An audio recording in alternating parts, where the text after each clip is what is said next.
내 깎게 진주를 목에 걸어? 이런 건 너한테 안 어울려. 제발 분수 좀 알고 살자.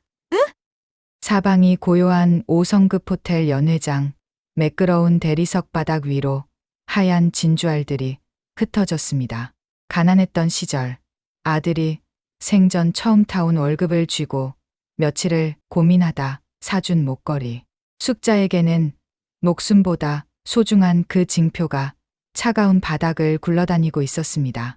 동창 영숙이 비웃음을 흘리며 숙자의 진주 목걸이를 잡아당겼을 때 숙자의 심장도 함께 내려앉았습니다. 주변에 모여든 친구들은 그 처참한 광경을 구경하며 낄낄대고 있었지요. 하지만 숙자는 소리를 지르거나 화를 내는 대신 떨리는 손으로 바닥에 떨어진 진주알을 하나하나 줍기 시작했습니다. 아무도 몰랐습니다.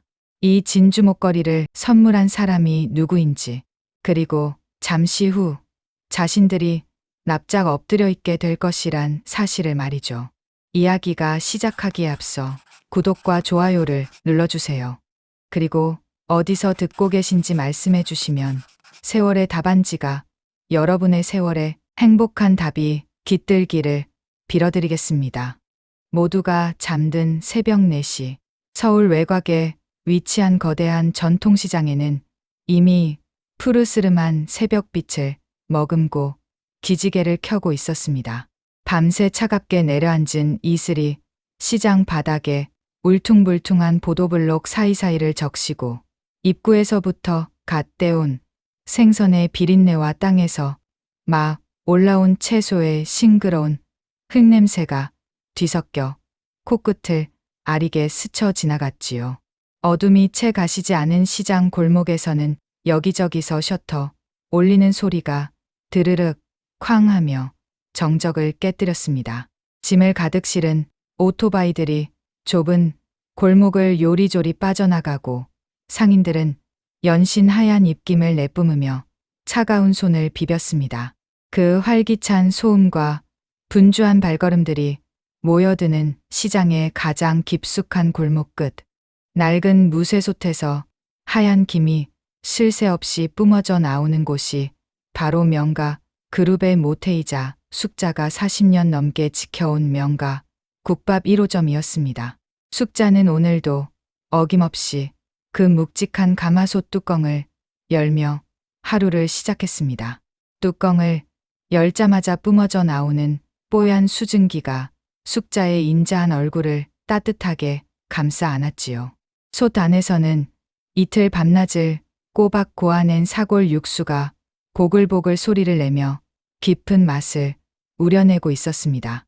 어이구, 강 사장, 오늘도 1등이네.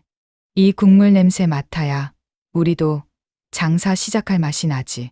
옆 가게 생선 가게 박 씨가 갓 잡은 갈치를 좌판에 깔며 숙자에게 너털웃음을 건넸습니다. 숙자는 소매를 걷어붙이고 솥을 젓던 국자를 멈추며 허허 웃었습니다. 박 씨도 참 부지런하네. 오늘 갈치가 아주 물이 좋아 보여. 이따 장사 끝나고 한 토막 남겨둬. 우리 애가 갈치조림을 좋아해서 말이야. 새벽 공기는 여전히 칼날처럼 차가웠지만 숙자의 주방은 벌써 뜨거운 열기와 사람 사는 냄새로 가득 차 있었습니다. 사실 이 넓은 시장 상인들 중 그 누구도 숙자가 대한민국 외식 업계를 뒤흔드는 거대 기업 명가 그룹의 창업주이자 회장이라는 사실을 아는 이는 없었습니다. 숙자는 철저하게 자신의 신분을 숨겨왔지요. 수십 년을 형님, 동생하며 함께 땀 흘려온 이웃들이 행여나 자신의 진짜 정체를 알게 되어 불편해하거나 어색한 거리감을 두게 될까 봐 노심초사했던 겁니다. 숙자에게 이 시장 골목은 단순한 일터가 아니었습니다. 가장 가난하고 힘들었던 시절, 등에 업힌 아들을 보며 죽기 살기로 버텼던 인생의 전장이었고 지금의 명가 그룹을 잇게 한 가장 성스러운 뿌리였지요.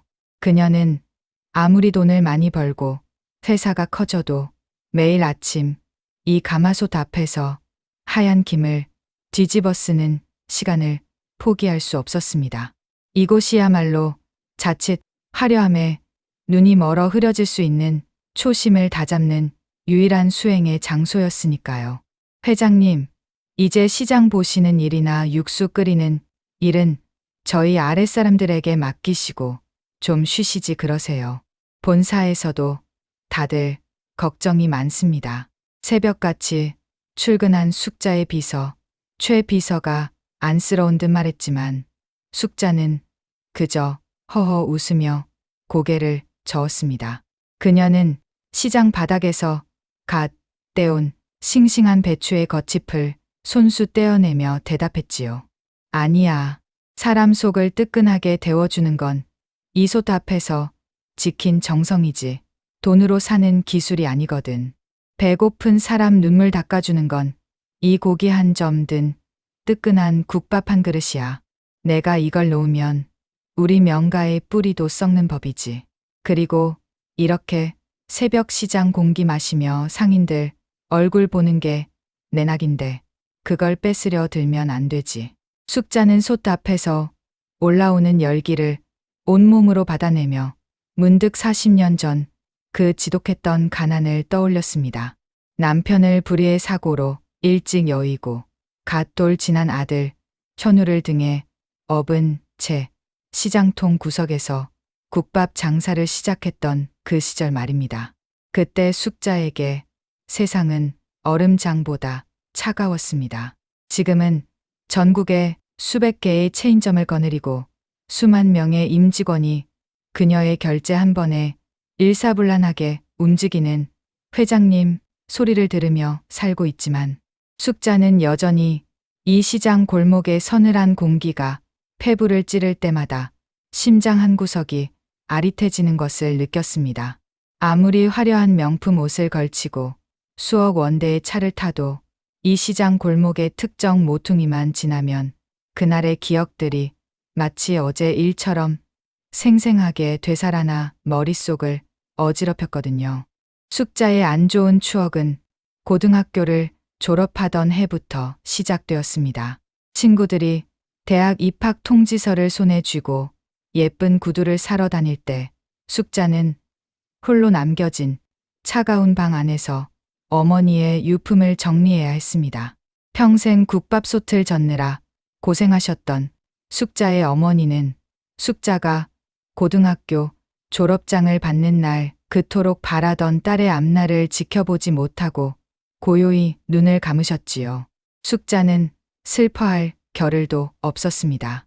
당장 어머니가 남긴 작은 국밥집에 불을 지피지 않으면 당장 오늘 밤 지낼 방세조차 낼 수 없는 처지였으니까요. 그렇게 숙자는 꽃다운 19 나이에 화사한 원피스 대신 누덕누덕 기운 앞치마를 질러매고 가마솥 앞으로 나갔습니다.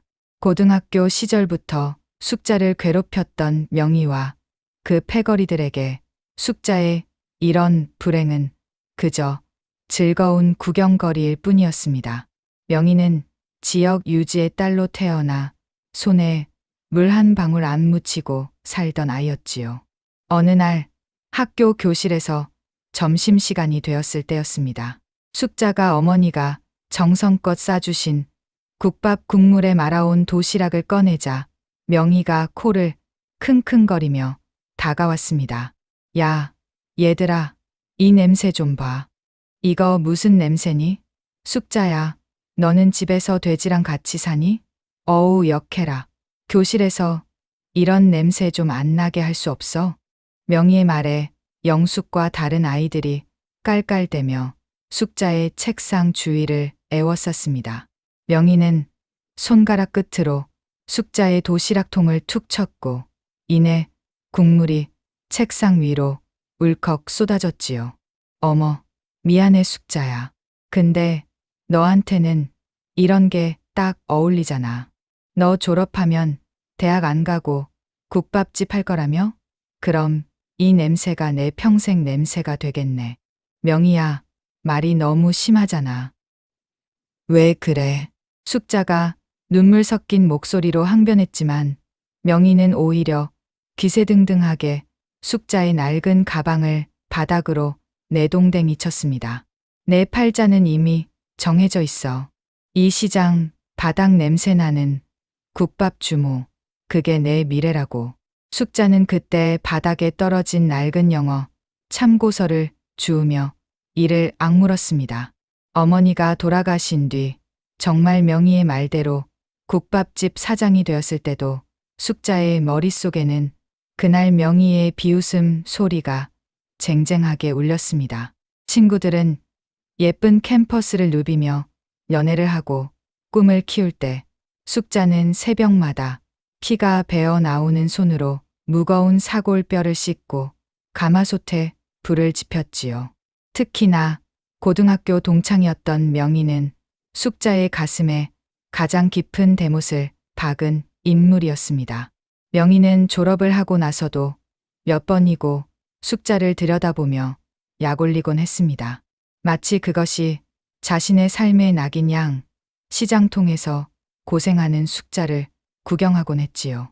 부잣집 아들인 지금의 남편과 결혼해 기세가 하늘을 찌르던 명희는 시장통에서 머리 수건을 쓰고 땀을 뻘뻘 흘리며 전단지를 돌리던 숙자를 발견하고는 보란듯이 다가왔습니다.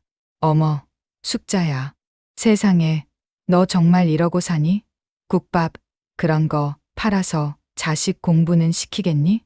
애 없고, 이게 무슨 추태야. 차라리 우리 집 와서 뒷바라지나 해. 내가 남은 밥은 줄 수 있으니까. 명희와 영숙이 비릿한 향취를 남기며 멀어져 가자 옆에서 지켜보던 야채 가게 김씨 아주머니가 혀를 차며 다가왔습니다. 강 사장, 저거 친구 맞아? 내가 차마 끼어들지는 않았다만 말하는 게 아주 밥맛이다. 사람 귀한 줄 모르는 인간이네. 김씨 아주머니의 분통 섞인 걱정에 숙자는 흙투성이가 된 전단지를 주워 올리며 억지로 입꼬리를 끌어올렸습니다. 하하, 아주머니, 괜찮아요. 학교 다닐 때도 아주 재수탱이었거든요. 여전히 깍쟁이 같죠? 뭐, 원래 저런 애니까 제가 이해해야죠. 숙자가 멋쩍게 웃으며 대답했지만 그 웃음소리는 시장통의 소음 속으로 허망하게 흩어졌습니다.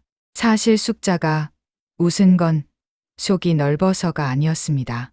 그렇게라도 웃으며 넘기지 않으면 등에 업힌 어린 현우가 엄마의 떨리는 어깨를 느끼고 같이 울까봐, 그리고 이 지독한 부끄러움에 왈칵 눈물이 터져 나올까봐 억지로 쥐어짜낸 웃음이었지요.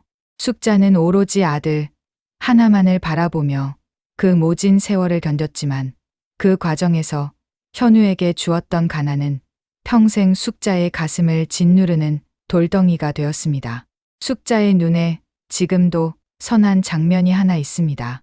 현우가 초등학교 3학년이던 어느 장마철이었습니다. 현우의 유일한 신발은 앞코가 이미 벌어져서 엄지발가락이 삐죽이 고개를 내밀고 있는 낡은 천 운동화뿐이었거든요. 엄마, 나 다녀올게.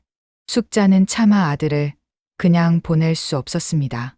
비싼 장화는커녕 새 운동화 한 켤레 사줄 돈이 없어 숙자는 주방 구석에 뒹굴던 검은색 비닐봉지 2장을 집어들었지요. 그녀는 무릎을 꿇고 앉아 차가운 현우의 발에 그 비닐봉지를 씌우고 노란 고무줄로 발목을 꽁꽁 묶어주었습니다. 현우야, 미안해. 엄마가 이번 장사 끝나면 꼭 새 신발 사줄게. 오늘은 이렇게라도 가야 발이 안 젖어. 어린 현우는 오히려 엄마의 손을 꾹 잡으며 웃어 보였습니다. 엄마, 이거 봐. 비닐 신발 멋있지? 나 이거 신고 가면 친구들이 로봇 장화인 줄 알 거야. 비 오는 날에도 내 발은 하나도 안 젖겠다, 그치? 현우는 흙탕물 가득한 시장 골목을 바스락 바스락 비닐 소리를 내며 걸어갔습니다. 숙자는 그 작은 뒷모습이 골목 모퉁이를 돌아 사라질 때까지 가마솥 국자를 쥔 채 소리 없이 꺼느꼈습니다. 마침내 현우가 대학교를 졸업하고 번듯한 대기업의 첫 직장을 구했을 때 숙자는 세상을 다 얻은 기분이었습니다. 어느 퇴근길 저녁, 현우는 낡은 국밥집 문을 열고 들어와 쑥스러운 듯 작은 상자 하나를 내밀었습니다. 엄마, 이거 선물이야. 우리 엄마 목이 너무 허전해 보여서 내가 밤잠 설쳐가며 고른 거야. 시장에서 파는 싸구려 아니니까 절대 잃어버리지 말고. 상자 안에는 은은한 유백색 광택이 흐르는 진주 목걸이가 들어 있었습니다. 거칠고 투박한 숙자의 목에 아들이 직접 떨리는 손으로 걸어준 그 목걸이. 현우의 다음에는 꼭 다이아몬드를 사주겠다며 약속을 했지만 그 진주는 숙자의 인생에서 그 어떤 다이아몬드보다 빛나는 훈장이었습니다. 숙자의 국밥은 그렇게 흐르는 세월과 함께 전설이 되어갔습니다. 그녀의 성공 비결은 의외로 간단했습니다. 내가 가난해봐서 아는데 배고픈 사람은 서러워도 밥은 든든하게 먹어야 한다는 것이었죠. 그 진심은 통했고 명가는 불과 20년 만에 전국에 500개가 넘는 매장을 거느린 국내 최대의 외식 재벌로 우뚝 섰습니다. 하지만 숙자는 그 화려한 성공을 시장 상인들에게는 철저히 숨겼습니다. 숙자는 자신도 모르게 그림자 세 장의 삶을 선택했습니다. 새벽 공기를 가르며 강 사장, 커피 한 잔 마셔 라고 건네는 그 투박한 정이 숙자에게는 더 소중했습니다. 그녀는 명가 그룹의 사훈을 직접 정했습니다. 가난한 사람을 외면하지 말자. 이 사훈은 단순한 홍보 문구가 아니었습니다. 검은 비닐봉지를 발에 감고 흙탕물을 건너던 현우의 모습, 그리고 그런 아들을 보며 눈물을 삼키던 숙자 자신의 다짐이 서린 뼈저린 계율이었습니다. 어느 평범한 오후였습니다. 시장통 국밥집에 화려한 꽃무늬 원피스를 차려입고 명품 로고가 크게 박힌 선글라스를 낀 동년배 여자가 들어섰습니다. 숙자가 평소처럼 어서 오세요 하며 손님을 맞이하려는데 그 여자가 선글라스를 슬쩍 내리며 숙자의 얼굴을 뚫어지게 쳐다보더군요. 어머, 얘, 너 정말 강숙자 맞아? 세상에, 명희한테 언뜻 듣긴 했는데 진짜 아직도 여기서 이러고 있네. 그 여자는 바로 고등학교 시절 명희의 옆에 딱 붙어서 사사건건 숙자를 무시하고 비웃었던 영숙이었습니다.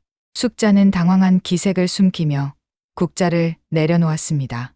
영숙은 가게 안을 둘러보며 코를 찡긋거리더니 숙자의 손을 덥석 잡으며 엄청나게 반가운 척을 해댔습니다. 야, 정말 반갑다 숙자야. 나 영숙이야. 기억나지? 명희가 너 시장에서 국밥 판다고 했을 때 설마 했는데 진짜였구나. 아유, 고생이 얼마나 많니. 얼굴이 학생 때보다 더 상했어. 영숙은 가방에서 명함을 하나 꺼내 숙자의 손바닥 위에 올려두었습니다. 그러고는 마치 성인군자라도 된 양 인자한 표정을 지으며 번지르르한 말을 늘어놓기 시작했지요. 숙자야, 우리 이제 나이도 들 만큼 들었잖니. 나이 들고 보니까 동창 한 명 한 명이 다 소중하다더라. 옛날에 우리 철없을 때 투덕거렸던 거 다 추억이지 뭐. 안 그래? 마침 다음 주에 우리 동창회 크게 하거든. 강남 호텔 빌려서 제대로 모이기로 했어. 너도 꼭 와야 해. 알았지? 동창회? 나는 시간이 없어서 가기 좀 그런데. 숙자가 말끝을 흐리자 영숙은 숙자의 어깨를 툭 치며 호들갑을 떨었습니다. 어머, 얘 좀 봐.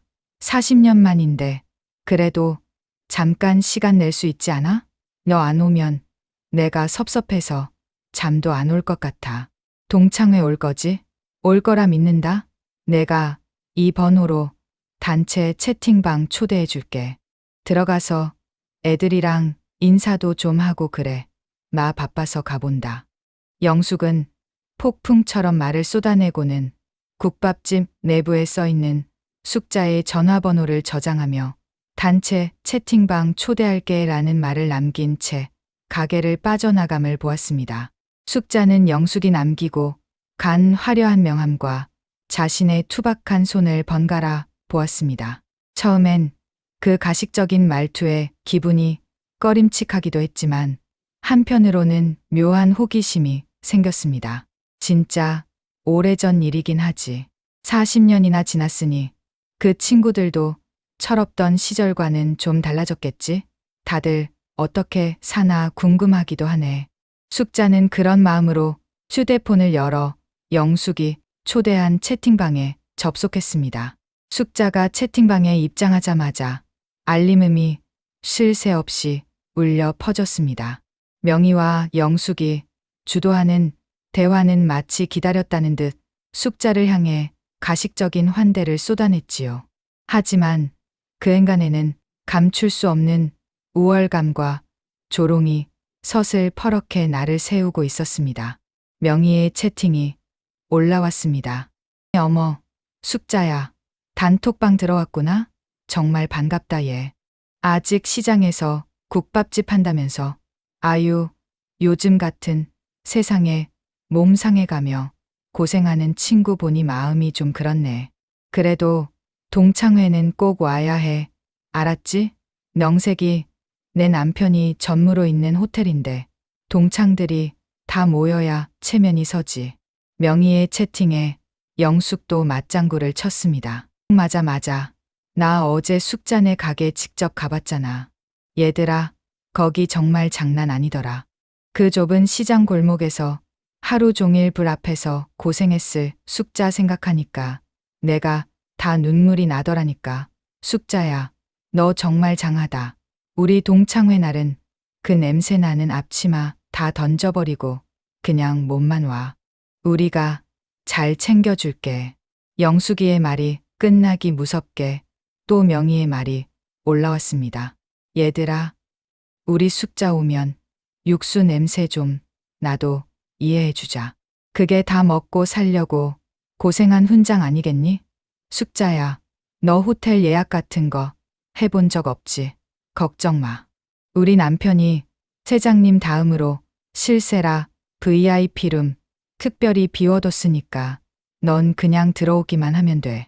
숙자는 액정을 타고 흐르는 그 노골적인 멸시를 묵묵히 읽어내려갔습니다. 화가 나기보다는 40년이라는 긴 세월이 지났음에도 사람의 본성은 이토록 변하지 않는가 하는 서글픔이 앞섰지요.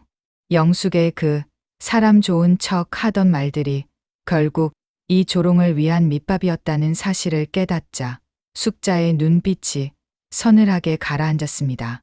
그녀는 조용히 휴대폰을 내려놓고 주방으로 향했습니다. 역시 동창회에 가지 않는 것이 좋을까 싶다가도 숙자는 어려웠던 시절 사진을 그토록 무시했던 동창들이 얼마나 번듯하게 살고 있는지 궁금했습니다. 게다가 동창회를 하는 장소가 다름 아닌 숙자가 회장으로 있는 명가 그룹 소유의 호텔 연회장이었습니다. 국밥집 일도 그렇고 평소에 워낙 바빠 호텔 상태 체크를 한 지 오래되었기에 호텔 내부 점검도 해야 되겠다는 생각이 들었죠. 그래서 잠깐이라도 동창회에 얼굴을 비추기로 마음먹었습니다. 동창회 준비를 위해 가게 문을 평소보다 조금 일찍 닫은 날이었습니다. 숙자가 서재에서 서류를 검토하고 있을 때 20년 가까이 숙자의 수족이 되어 그녀를 보좌해온 최 비서가 조심스럽게 차를 내오며 말을 건넸습니다. 최 비서는 숙자가 가장 힘들었던 창업 초기부터 함께 땀 흘려온 사람으로 이제 숙자에게는 비서 그 이상의 마음을 나누는 친딸 같은 존재였지요. 회장님, 이번 주말에 정말 동창회에 가시기로 하신 거예요? 평생 일만 하시던 분이 드디어 그런 모임도 가신다니 제가 다 기분이 좋네요. 정말 잘 생각하셨어요. 최 비서는 자신의 일처럼 신이 나서 싱글벙글 웃었습니다. 숙자는 돋보기를 내려놓으며 쑥스러운 듯 미소 지었습니다. 아유, 최 비서도 참. 영숙이가 하도 시장까지 찾아와서 성화를 부리는 바람에 그냥 얼굴이나 한번 보고 오려고 하는 거지 뭐. 아니요, 회장님, 가시는 김에 제일 예쁘게 하고 가셔야죠. 저한테 맡겨주세요. 최 비서는 호들갑을 떨며 숙자의 옷방으로 달려갔습니다. 수많은 명품 옷들을 하나하나 대보며 고심하던 최 비서의 눈에 숙자가 화장대 위에 소중히 올려둔 낡은 보석 상자가 들어왔습니다. 숙자가 아들 현우에게 첫 선물로 받았던 그 진주 목걸이였지요. 회장님, 역시 이 목걸이 하실 거죠? 아유, 어떤 비싼 금은 보화보다 회장님께는 이게 제일 소중하고 좋으시잖아요. 우리 부회장님 효심이 가득 담긴 거니까. 최 비서는 숙자의 마음을 누구보다 잘 알았습니다. 그녀는 진주 목걸이의 은은한 유백색 광택에 맞춰 너무 화려하지 않으면서도 비품이 흐르는 검은 정장과 베이지색 실크 스카프를 골라냈습니다.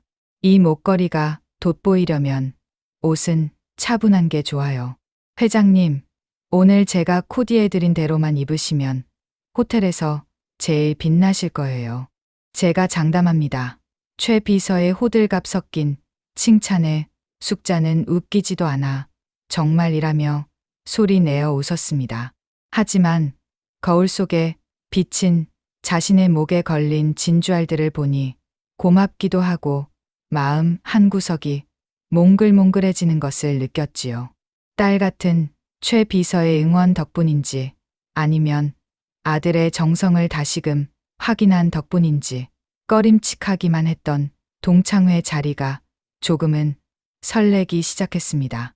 숙자는 거울 속에 자신을 향해 나지막이 중얼거렸습니다. 그래, 현우야. 엄마가 이거 하고 당당하게 다녀올게. 동창회 당일 아침, 숙자는 평소와 다름없이 국밥집에서 손님들을 맞이했습니다. 점심 장사의 전쟁 같은 시간이 다 지나고 나서야 그녀는 정갈하게 세수를 하고 옷장을 열었습니다. 최 비서가 골라준 옷을 입고 마지막으로 진주 목걸이를 목에 걸었습니다. 엄마가 제일 예뻐. 아들의 목소리가 맴도는 듯했습니다. 숙자는 낡은 가방을 챙겨 호텔로 향했습니다.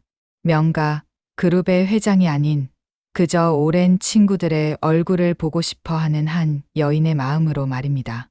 서울 강남의 한복판, 외식업계의 제왕이라 불리는 명가, 그룹 소유의 최고급 호텔인 더 명가, 그랜드의 30층 연회장은 오늘따라 유독 화려한 조명으로 번쩍이고 있었습니다.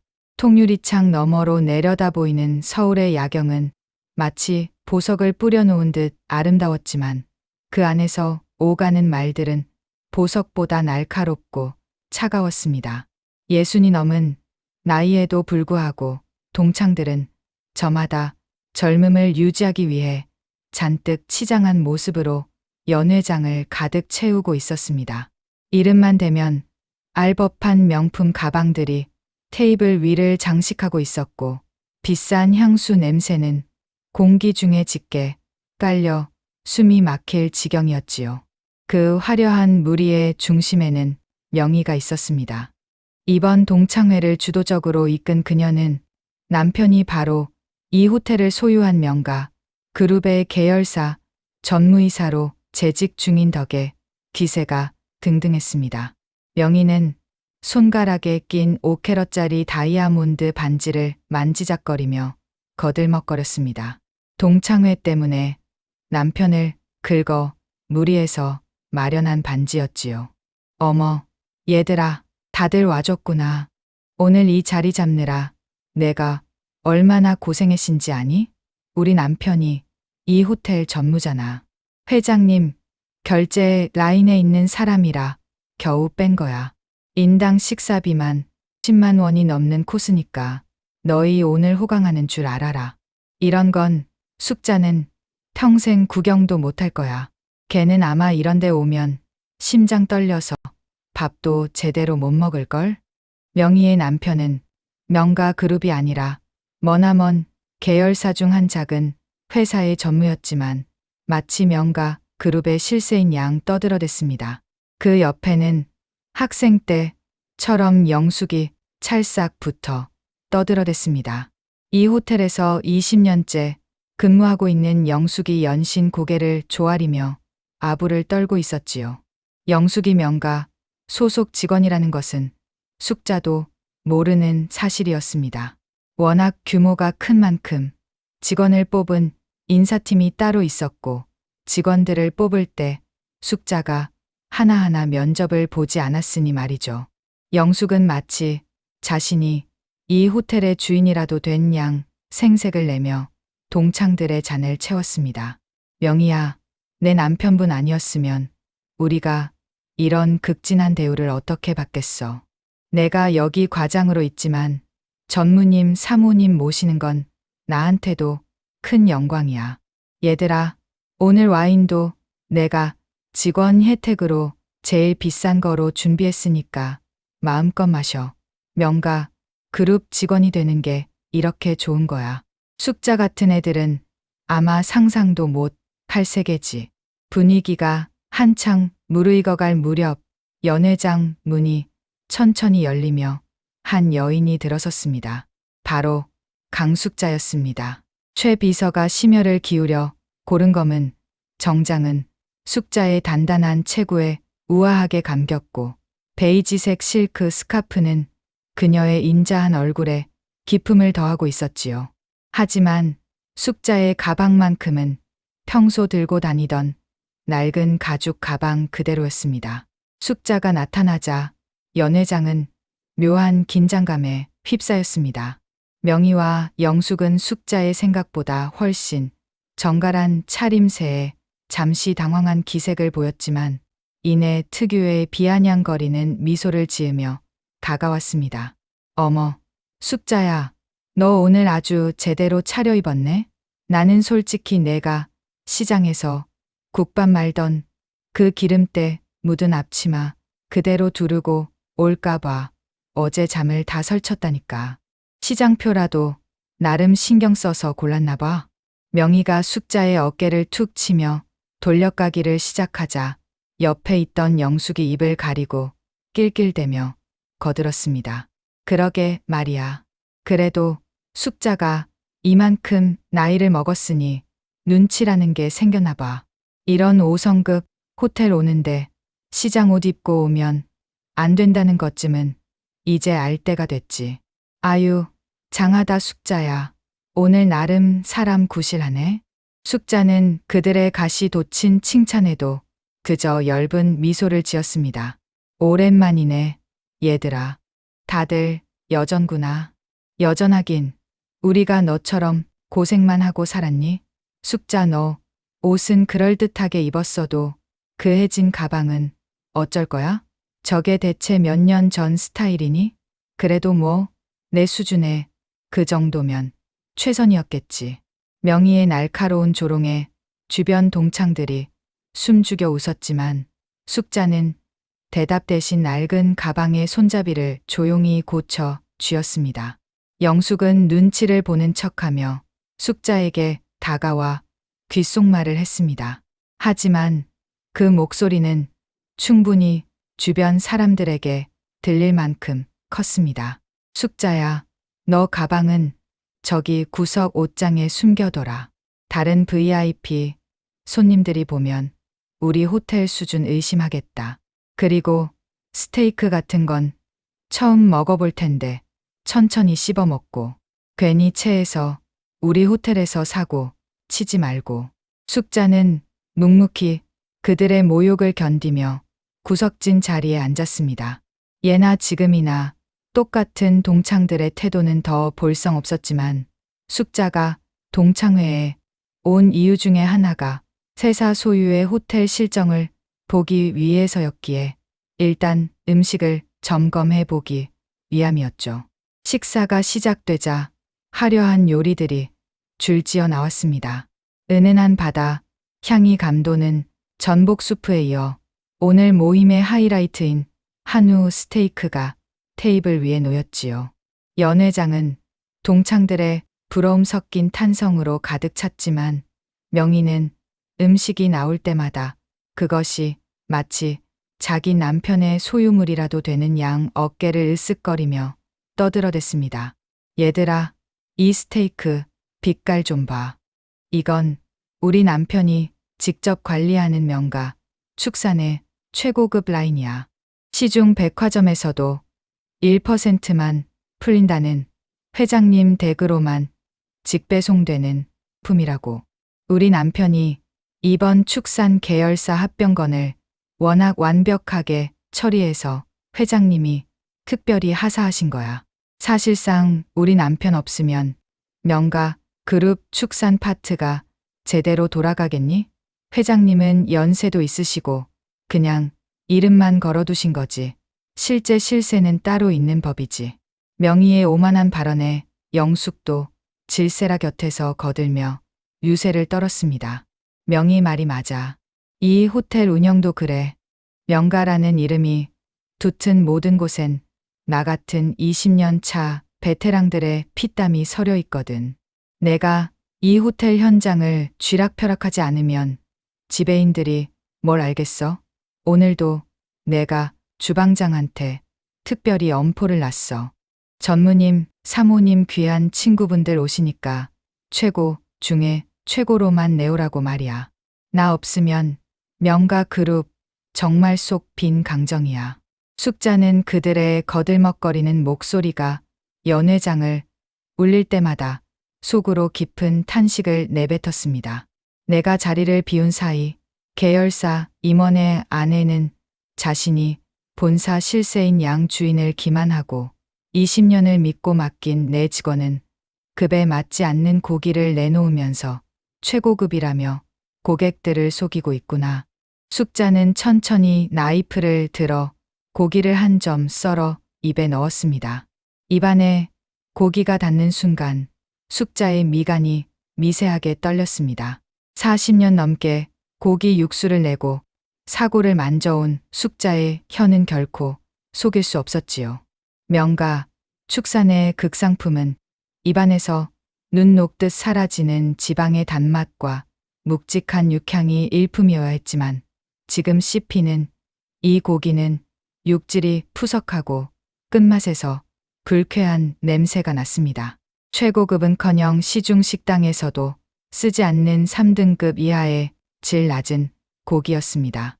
화려한 플레이팅으로 겉만 번지르르하게 포장된 명가의 부끄러운 민낯이 숙자의 혀끝을 통해 고스란히 전해졌습니다. 아니다. 이건 명가 축산의 고기가 아니야. 훨씬 급이 떨어지는 하급 물건이다. 이런 걸 최고급이라 속여 내놓다니. 지금 내 회사가 어떻게 돌아가고 있는 거지?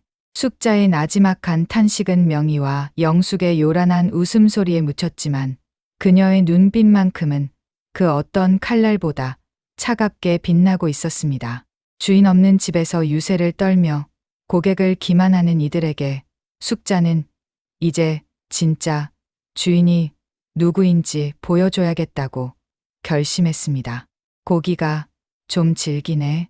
작년에 납품업체 바꿨다더니 관리가 전혀 안 되고 있나 보네. 주방 관리가 예전만 못해. 완전 형편없다. 숙자의 나지막하고 뼈아픈 지적의 옆에 앉아있던 영숙이 발끈하며 목소리를 높였습니다. 20년째 이 호텔에서 밥을 먹고 사는 영숙에게 감히 시장통 아줌마가 호텔의 자존심인 음식을 평가하는 건 참을 수 없는 오만으로 보였나 봅니다. 영숙은 자리에서 벌떡 일어나 쏘아붙였습니다. 야, 강숙자, 내가 호텔 음식을 알면 얼마나 안다고 짓거려? 국밥이나 팔면서 어디서 토를 달아? 영숙의 손가락이 숙자의 목에 걸린 진주 목걸이를 툭툭 건드리며 무례를 범했습니다. 숙자는 영숙의 손길을 차갑게 쳐내며 똑바로 쳐다보았습니다. 너한테는 이게 정말 최고급 음식으로 보여? 명가, 이름 걸고 나가는 음식이 이 정도 수준이라니 말도 안 돼. 내가 시장에서 파는 국밥 고기도 이것보다는 훨씬 질이 좋네. 숙자의 당당한 태도에 영숙은 얼굴이 불그락푸르락 달아올랐습니다. 20년 공든 탑을 무시당했다는 생각에 눈이 뒤집힌 영숙은 숙자의 목걸이를 낚아챘습니다. 국밥, 내 그 지저분한 시장 바닥 고기랑 우리 호텔 음식을 비교해? 내가 뭘 안다고 잘난 척이야. 보는 눈이 없으니 이런 싸구려 같은 목걸이나 걸고 다니지. 이딴 걸 진주라고 차고 온 꼴이라니 정말 가관이다. 이거 놔, 이거 놓으란 말이야. 숙자가 목걸이를 지키려 영숙의 손을 붙잡았고 두 사람 사이에 옥신각신이 이어졌습니다. 영숙은 목걸이를 더 세게 잡아당겼습니다. 숙자에게는 아들의 피땀 어린 월급이자 인생의 훈장인 그 목걸이가 영숙의 악의적인 소나귀에서 팽팽하게 당겨졌지요. 툭, 공기마저 찢어지는 듯한 서늘한 소리와 함께 튼튼했던 목걸이 줄이 맥없이 끊어졌습니다. 숙자의 시간이 멈춘 듯했습니다. 고요해진 연회장 대리석 바닥 위로 하얀 진주알들이 흩어져 굴러갔습니다. 그 소리는 마치 숙자의 가슴 속에서 무엇인가가 무너져 내리는 소리 같았지요. 비 오는 날 검은 비닐봉지를 신고 흙탕물을 건너던 현우의 모습, 첫 월급을 타와 엄마 목에 걸어주며 환하게 웃던 아들의 얼굴이 주마등처럼 스쳐 지나갔습니다. 숙자는 충격으로 숨이 멎은 듯 멍하니 바닥을 보았고 영숙은 끊어진 목걸이 줄을 손에 쥔 채 당황하면서도 끝까지 비아냥거렸습니다. 어머, 이거 봐. 줄도 사가서 금방 끊어지네. 이래서 싸구려는 안 된다니까. 숙자야, 내가 하나 새로 사줄게. 내가 명가 그룹 과장이라니까. 너 같은 국밥집 아줌마 평생 벌 돈 나한테는 별거 아냐. 옆에서 보고 있던 명희는 영숙보다 한술 더 떠 냅킨을 가져와 숙자의 주변을 닦으며 조롱했습니다. 야, 숙자야. 너 식당 아줌마잖아. 내가 쏟은 진주알 내가 주워라. 명색이 전무 안 사람이고 과장인데 우리가 할 순 없잖아. 자, 휴지 여기 있어. 주변의 동창들은 그 처참한 광경을 보며 소리 죽여 웃거나 못 본 척 고개를 돌렸습니다. 숙자는 허리를 굽혀 떨리는 손으로 진주알을 하나하나 줍기 시작했습니다. 남 보기에는 초라한 진주일지는 몰라도 숙자에게는 둘도 없이 소중한 것이었지요. 그런 숙자의 모습을 보며 깔깔거리는 영숙과 명희를 보며 숙자는 속으로 다짐했습니다. 여전히 자신을 깔보는 그 오만함, 그리고 거짓으로 포장하여 남을 무시하는 태도를 자신이 단단히 고쳐줘야겠다고 말이죠. 숙자는 마지막 진주알 하나까지 소중히 주머니에 넣었습니다.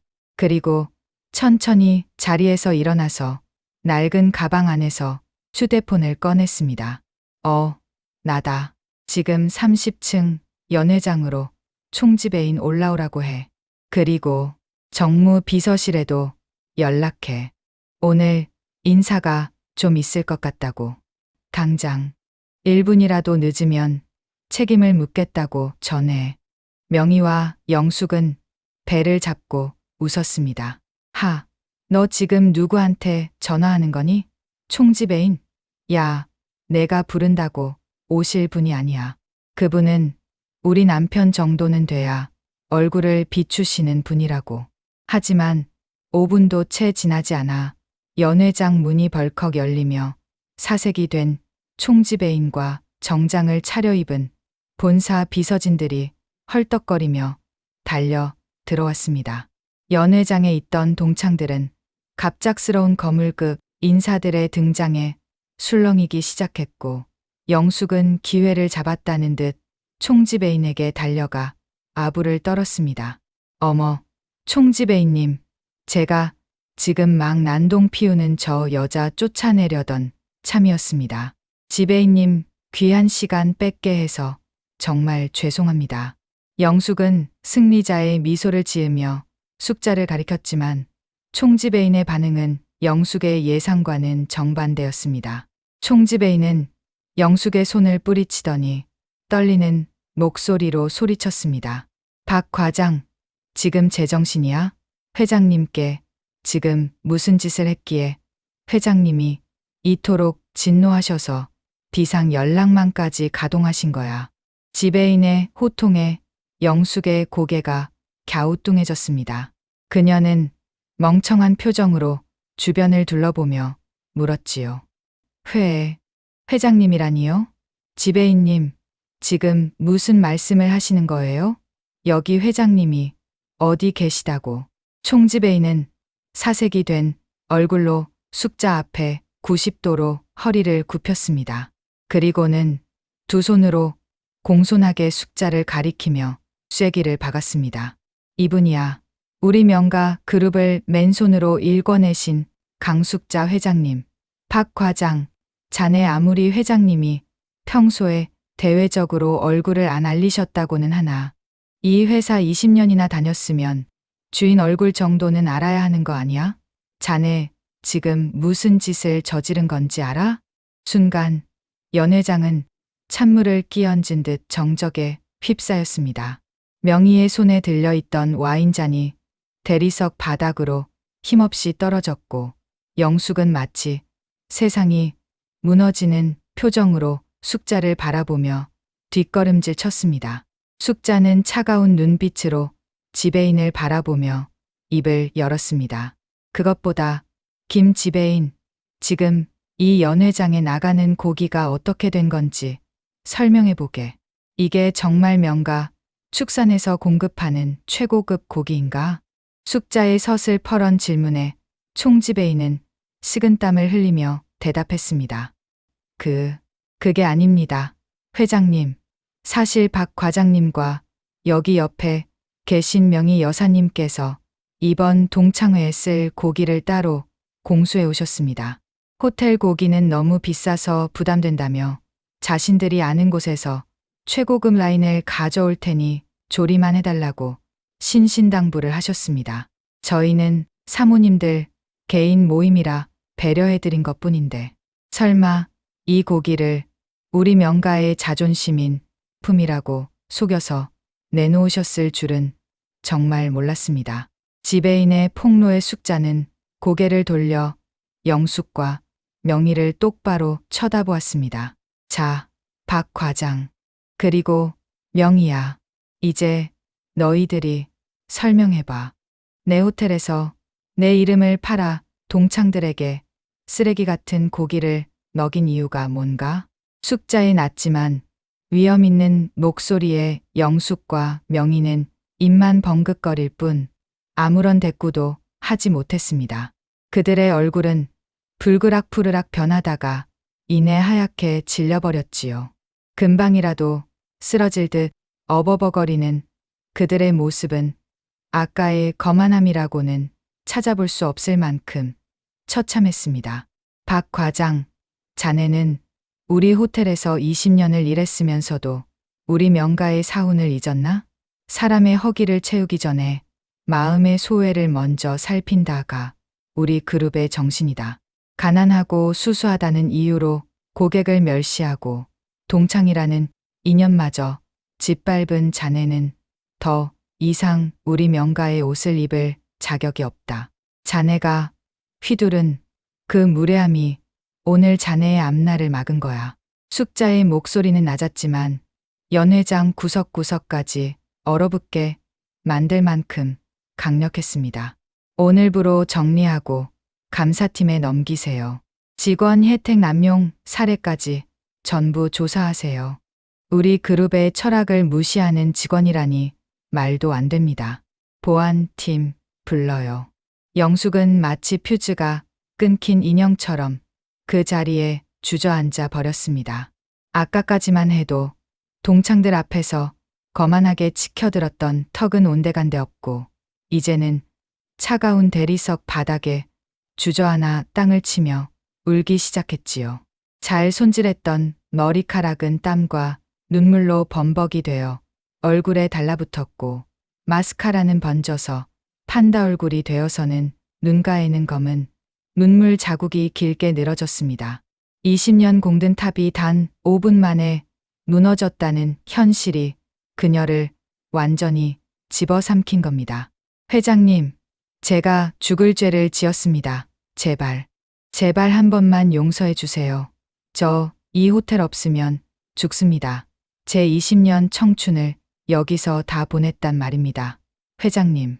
영숙은 염치도 잊은 채 숙자의 구두 끝을 붙잡으려 달려갔습니다. 영숙의 우는 소리가 연회장에 메아리쳤지만 그 모습은 동정심보다는 추함 그 자체였지요. 숙자는 그런 영숙을 쳐다보지도 않고 서늘하게 시선을 피했습니다. 영숙이 숙자 앞에서 엉금엉금 거북이처럼 벗고 있는 바로 그 사이 연회장 입구에서 묵직한 구두 소리가 들려왔습니다. 바로 숙자의 아들이자 명가 그룹의 부회장인 현우였습니다. 현우는 바닥에 떨어진 진주알을 보고는 눈빛이 무섭게 돌변했습니다. 어머니가 얼마나 소중히 여기던 목걸이인지 누구보다 잘 알았으니까요. 어머니, 이게 대체 어떻게 된 일입니까? 제가 사드린 목걸이가 왜 이렇게... 누가 이런 짓을 한 거예요? 현우 부회장이 숙자의 손을 잡으며 분노하고 있을 때 명희의 남편인 박 전무가 아내를 데리러 연회장에 들어섰습니다. 박 전무는 부회장님이 계신 것을 보고 반갑게 다가오다 그 옆에 서 있는 숙자를 보는 순간 들고 있던 서류 가방을 떨어뜨렸습니다. 아니, 회장님께서 제 아내 동창회엔 무슨 일로? 박 전무는 사색이 되어 숙자 앞에 고개 숙여 인사했습니다. 숙자는 차가운 눈빛으로 박 전무를 내려다보며 얼음장 같은 목소리로 입을 열었습니다. 박 전무, 자네 아내가 방금까지 여기서 참 재미있는 말을 하더군. 자네 한마디면 회장인 나도 설설 긴다면서 한낱 우리 회사의 계열사 직원일 뿐인 자네가 본사인 우리 그룹의 진짜 실세라던데 그게 정말인가? 숙자의 말에 박 전무는 심장이 멎는 것 같았습니다. 그는 경악하며 옆에 넋이 나간 채 서 있는 아내 명희를 쳐다보았지요. 당신 정말로 그렇게 말했어? 미쳤어. 당신이 지금 누구 앞에서 감히 입을 놀린 거야. 대답해봐. 박 전무의 고함에 명희는 입술을 바들바들 떨며 어떻게든 얼버무리려 했습니다. 아니, 여보, 그게 아니라 나는 그냥 우리 기 좀 살려주려고. 숙자도 친구니까 그냥 웃자고 한 소리였어. 숙자야, 아니, 회장님. 그렇게 기분 나쁘실 줄은 몰랐어요. 미안해요. 명희의 가식적인 변명이 끝나기도 전에 숙자의 불호령이 연회장의 공기를 찢고 터져 나왔습니다. 그 입 조용히 해.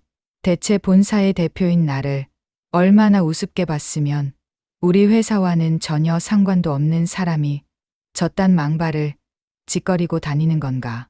박 전무, 자네가 집에서 아내에게 어떻게 처신했기에 일개 가족이 그룹 전체의 기강을 흔들고 다니냔 말이야. 숙자의 서슬퍼런 사자 후에 박 전무는 무릎을 꿇은 채 용서를 빌었습니다. 명희는 다리가 풀려 주저앉아 그저 소리를 내며 울기 시작했지요. 아까의 도도했던 사모님 모습은 온데간데 없고 이제는 사색이 되어 용서를 구하는 가련한 죄인에 불과했습니다. 박 전무, 가족의 품격이 이 정도라면 수천 명의 직원을 이끌 자격이 없지 않겠나. 자네의 거취는 내일 이사회에서 결정하겠네. 그리고 명희야, 내가 비웃던 그 국밥집 전단지. 내가 아직도 다 기억하고 있다. 40년 전 흙탕물 묻은 구두로 짓밟던 그 전단지 말이야. 숙자가 몸을 돌려 연회장을 빠져나가려 하자 정신을 차린 명희와 영숙이 소리를 지르며 달려들었습니다. 명희는 숙자의 정장 바지자락을 부여잡았고 영숙은 아예 바닥에 납작 엎드려 숙자의 구두 앞을 가로막았습니다. 숙자야, 우리가 잘못했어.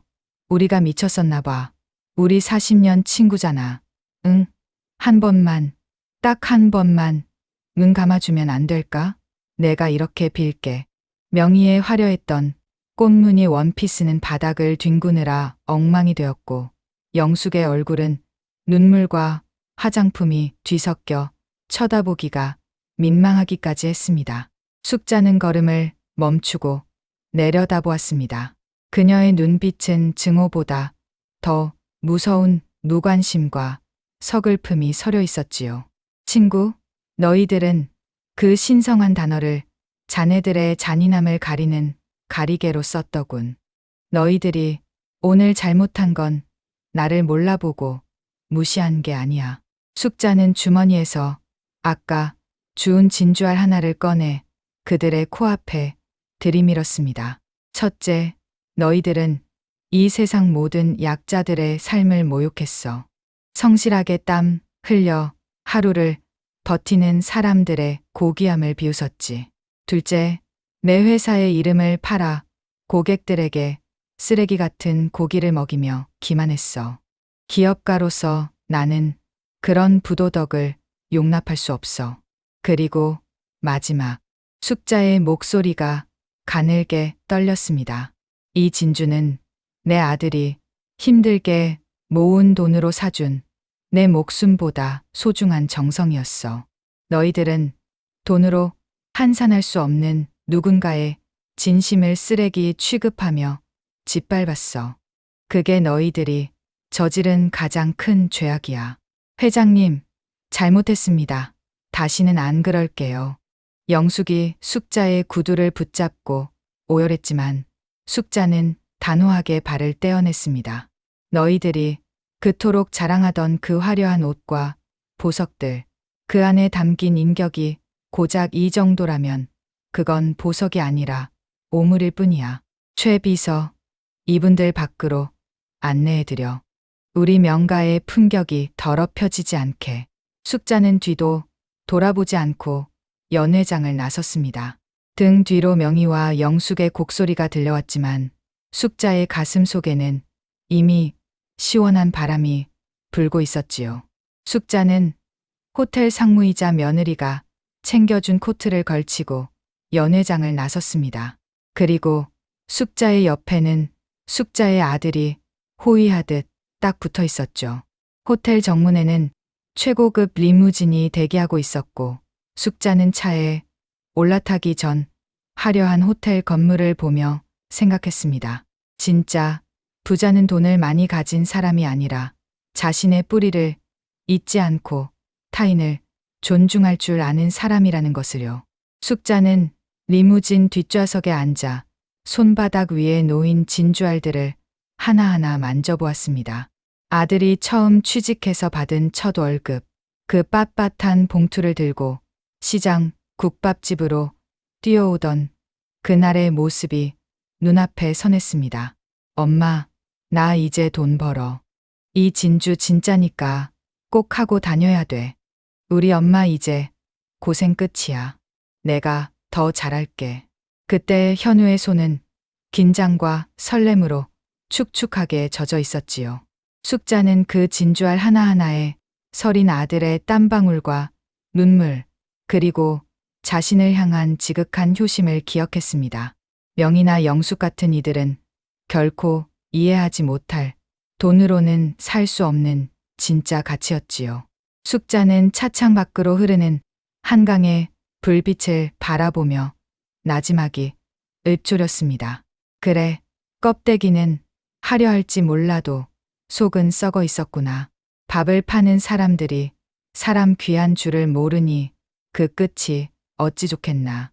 은은한 실내 조명 아래서도 진주알들은 여전히 아들의 마음처럼 맑게 빛나고 있었지요. 곁에 앉은 현우는 어머니의 그 고요한 손길을 지켜보다가 무겁게 입을 열었습니다. 엄마 정말 죄송해요. 제가 더 좋은 진주로, 아니, 알이 굵은 남의 흑진주로 새로 해드릴게요. 세상에서 가장 좋은 거로요.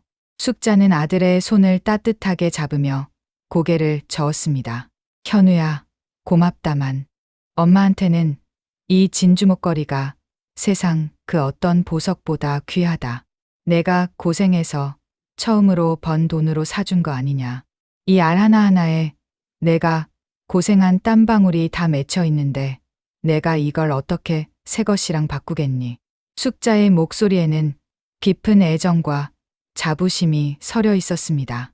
앞좌석에서 이 대화를 묵묵히 듣고 있던 최 비서가 조심스럽게 몸을 돌려 숙자를 보았습니다. 최 비서의 눈가도 어느새 촉촉하게 젖어 있었지요. 회장님, 그 목걸이 제가 내일 아침 일찍 들고 가서 우리 그룹과 오랫동안 거래해 온 명장께 직접 맡기겠습니다. 한 알도 빠짐없이 예전보다 더 튼튼한 줄로 다시 엮어서 회장님 목에 걸어드릴게요. 부회장님의 그 소중한 마음 하나도 흩어지지 않게 말이에요. 숙자는 최 비서의 세심한 제안에 비로소 엷은 미소를 지어 보였습니다. 그래, 최 비서. 자네가 수고 좀 해주게. 부탁하네. 현우는 어머니의 손을 꼭 쥐며 다짐하듯 말했습니다. 제가 앞으로 더 잘할게요. 어머니가 평생을 바쳐 일구신 우리 명가 그룹 제가 더 철저하게 살피고 돌보겠습니다. 오늘 같은 일이 다시는 생기지 않도록 사람 귀한 줄 모르는 이들이 우리 이름 뒤에 숨지 못하게 하겠습니다. 숙자는 늠름하게 성장한 아들의 어깨를 가볍게 토닥였습니다. 그래, 현우야. 우리 현우는 지금도 충분히 잘하고 있단다. 오늘 일은 우리에게 뿌리를 잊지 말라는 하늘의 가르침 아니겠니? 지금처럼만 내 진심 잃지 말고 뚜벅뚜벅 걸어가렴. 엄마는 언제나 내 뒤에 있단다. 리무진은 밤을 뚫고 유유히 한강을 건넜습니다. 창밖으로 흐르는 서울의 야경은 화려했지만 숙자의 마음속에 남아있는 시장 국밥집의 따뜻한 김보다 눈부시지는 않았습니다. 진짜 금은 흙탕물 속에서도 빛을 잃지 않는 법이니까요. 다음 날 아침 명가 그룹 본사는 그야말로 폭풍전야였습니다. 강 회장의 긴급 지시로 그룹 전체의 윤리 강령 재점검과 인사 고과 전면 재조사가 시작되었기 때문입니다. 박 전무가 본사 앞에서 온종일 서 있었지만 숙자는 그를 만나주지 않았습니다. 인격이 갖춰지지 않은 자에게 권력을 쥐어주는 것은 아이에게 칼을 쥐어주는 것과 같다는 것이 숙자의 평생 철학이었습니다. 영숙 과장 역시 10년의 세월을 뒤로하고 짐을 쌌습니다. 그녀가 나가는 길에 숙자가 사람을 보내 작은 봉투 하나를 전했더군요. 그 안에는 그녀가 그동안 부당하게 챙겼던 직원 할인 내역과 함께 짧은 편지가 들어 있었습니다. 박 과장, 밥을 파는 사람은 배고픈 사람의 마음부터 읽어야 하는 법이야. 내가 잊고 있었던 건 호텔의 매뉴얼이 아니라 사람에 대한 예의였어. 부디 다음 자리에서는 사람을 먼저 보길 바라. 내 그릇이 자가 담지 못한 정성을 이제는 깨닫길 바라. 영숙은 자신의 앞으로 청구된 자신의 욕심과 허용 때문에 부당하게 회사 앞으로 빚을 진 내역을 보며 땅을 쳤습니다.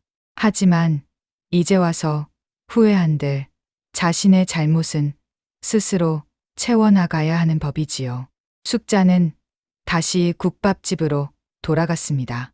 화려한 회장실보다 구수한 육수 냄새가 진동하는 그곳이 그녀의 진짜 자리였으니까요. 김이 모락모락 피어오르는 국밥 한 그릇을 정성껏 말아 손님에게 내어주며 숙자는 다시 한번 다짐했습니다. 그래, 이게 진짜 인생이지. 뜨끈한 밥 한 그릇에 마음을 담는 것. 아무리 부자가 되어도 이 뚝배기 하나가 주는 위로를 잊지 말자. 사람들은 숙자를 보며 그저 평범한 식당 아줌마라 생각할지 모릅니다. 하지만 그녀는 알고 있습니다. 진짜 금은 흙탕물 속에 있어도 빛을 잃지 않는다는 것을요. 그리고 그 빛은 사랑하는 사람을 위해 흘린 땀방울에서 나온다는 사실을 말입니다. 여러분, 인생에서 가장 소중한 보석은 목에 걸린 진주가 아니라 우리 마음 속에 있는 진심입니다. 오늘 여러분의 가슴 속에도 숙자 씨의 국밥 같은 따뜻한 위로와 진주알 같은 단단한 자부심이 깃들길 바랍니다. 긴 이야기 끝까지 들어주셔서 진심으로 감사합니다. 세월의 답안지였습니다.